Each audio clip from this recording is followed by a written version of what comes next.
right. Hello, everyone. How's everybody doing?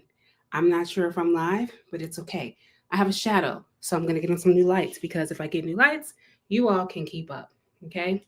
So I'm here in my bonnet and my bathrobe because I'm going to be comfortable if I got to do this work with y'all. We going to be comfortable. You heard me? We're going to be comfortable. If you're on Instagram, hey, Instagram fam, Facebook, YouTube, we're going to have a little bit of a lesson. I got my board out today. I want y'all to follow along, okay? Follow along. While you're following along, I need you to pre-order your copy of the paperback version of Feel Your Way Forward. Go ahead and do that while I'm waiting to gather myself to figure out what side I'm going to stand on. I thought I had this figured out, but I guess I don't. So let's do this. Let's have a little bit of fun. Y'all ready? Happy Black History Month to everybody. Really great to be here with each and every one of you.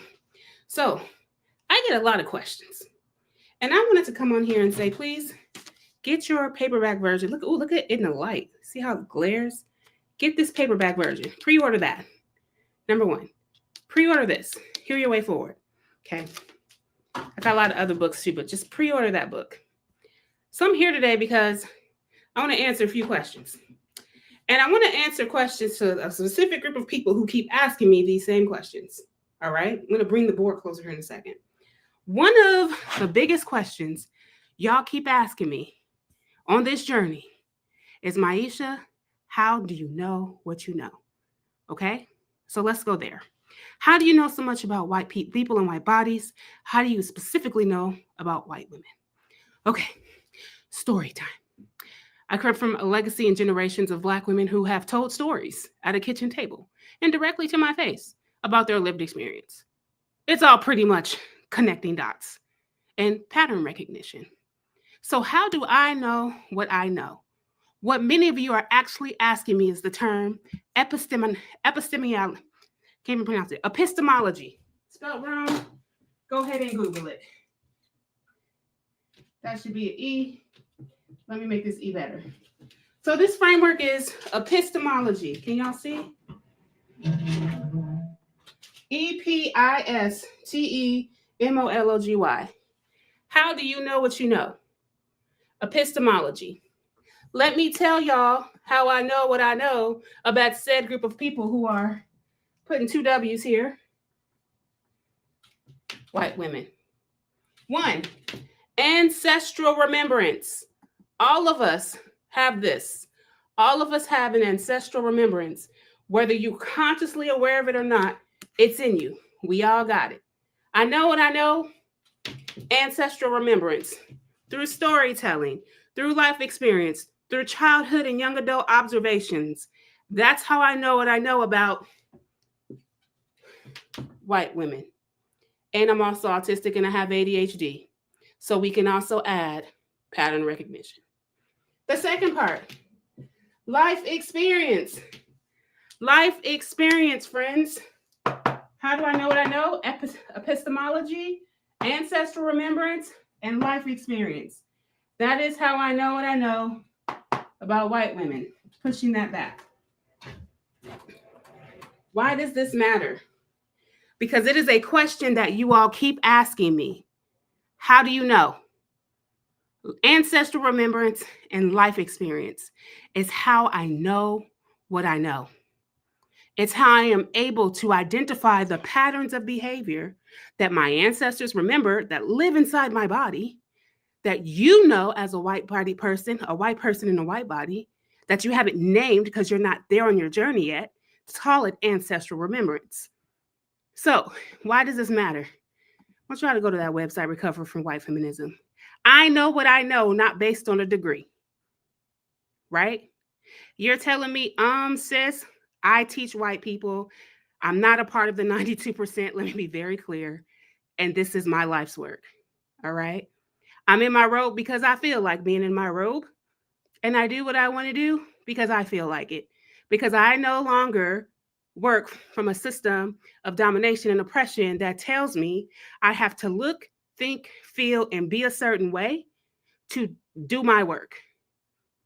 That is why I am in my bonnet and my bathrobe. And I do what I want. I don't live under the constructs of supremacy culture, under a culture of people telling me what I need to do, what I need to say, how I need to think. I don't live my life to people please, the collective, or the systems of domination. So you are super welcome to, like, you know, opt out, not pay attention. So I'm going to keep going. So I do give consultation. You can send me a DM. I'll get back to you. So that's how I know. Epistemology is why I know what I know about WW. Women. Okay? So let's erase the board. Where's my chalk? Where's my eraser is gone. And I thought it was really important for me to give y'all that context because for some reason, some of y'all think I have a degree in white woman studies and I don't, because I don't. I just have the lived experience, okay? That's what I got. And ancestral remembrance. That's number one, okay? Number two, how do I know what I know about white women? I'm going to put WW. And I'm going to draw a picture.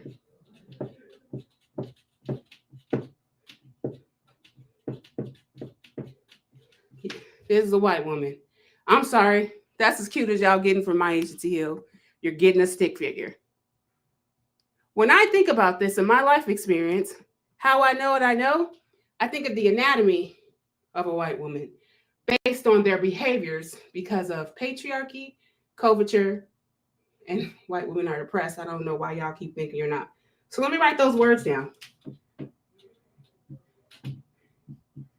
Patriarchy, coverture,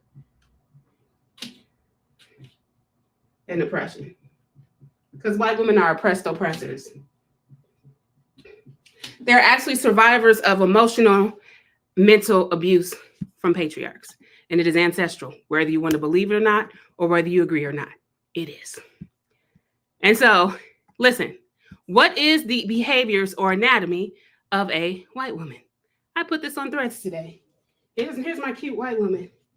Right here, we got shame. Y'all got it? Said shame, critique, judgment,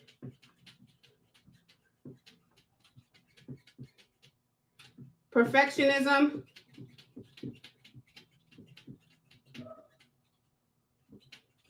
down here we got victimhood,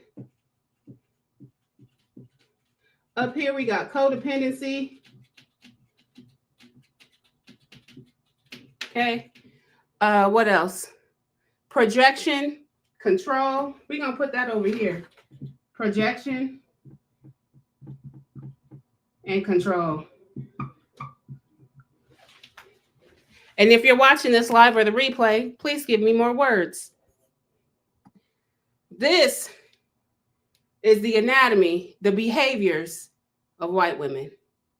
And these are the behaviors that stop white women from healing their way forward. These behaviors is what keeps all y'all on the constant cycle of abuse.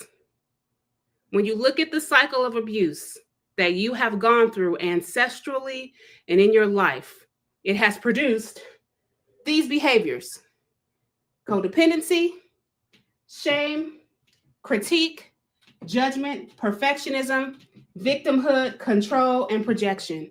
And we can say thank you because of patriarchy, coverture, and oppression. Maisha, what's coverture? I'm going to give you the other version and tell you, go to that domain, recoverfromwhitefeminism.com. I break down coverture, empowering patriarchy. What is coverture? Coverture was a law that white men passed to have control over white men's bodies in the 1700s. It came from England. And white women could only be free from the power of white men because they got their rights to own property, and property for white women was enslavement, specifically in Mississippi. See, here's the deal. When you look at weddings, and weddings as a coronation, you make the connection like, why is the dad giving the daughter away? And why do women want to have that firstborn son? Because women knew that sons equated to freedom of the child. And if it was a daughter, she would be covered under her father. It was the law. You were covered by your husband and you were covered, right, by your father. Hence, patriarchy and the control of white women's bodies. Get it? Go to this website. I'm going to be doing some live pop-ins for that course. I'm going to break this down a little bit more. So, because of coverture and because of white women's oppression and faux white feminism, you have, right? We have created a system where white women's behavior that's rooted in codependency, shame, critique, judgment, perfectionism, victimhood, control, and projection. Do you know what happens with all that? When you have a group of women that only respond to abuse and being talked at and not spoken to, you create a monster. And all that monster knows how to do in conflict. Oh, I should have put conflict aversion. That's another one. Remind myself. There are two acronyms that are white women's default responses. Your default response as a white woman who is not doing this work from embodiment, your default response is this.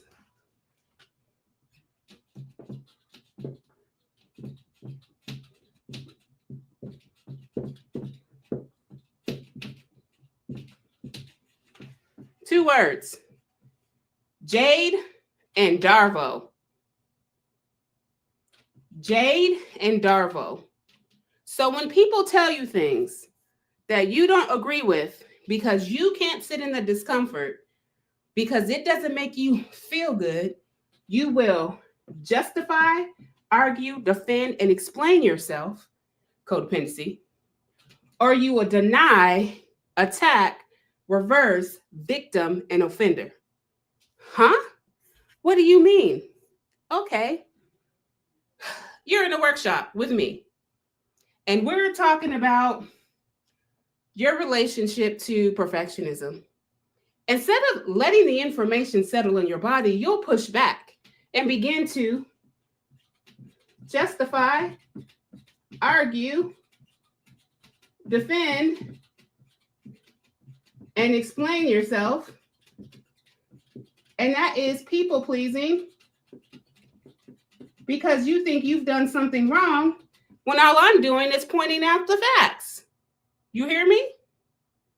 Keep going.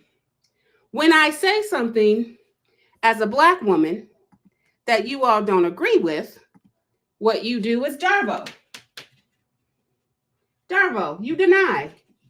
You deny my truth and what I'm telling you. You attack. You then attack me. Reverse. You then reverse everything I've said and make it about you. So that then makes you a perpetual victim and an offender. Now I'm the offender. Excuse me, I'm going to get a better little thing. So when you have a group of women who don't even recognize that they're victims of emotional abuse, because I had the words over here. We'll just put oppression, patriarchy, coverture. See, there's just three things I want y'all to remember. You are an oppressed oppressor. So when someone who is not a white man says something to you that you don't agree with, you have two reactions, Jade or Darvo. Justify, argue, defend, and explain, or deny, attack, reverse, victim, offender. So where do we go from here? First off, you have to admit and take ownership of your behaviors. Let's write down ownership.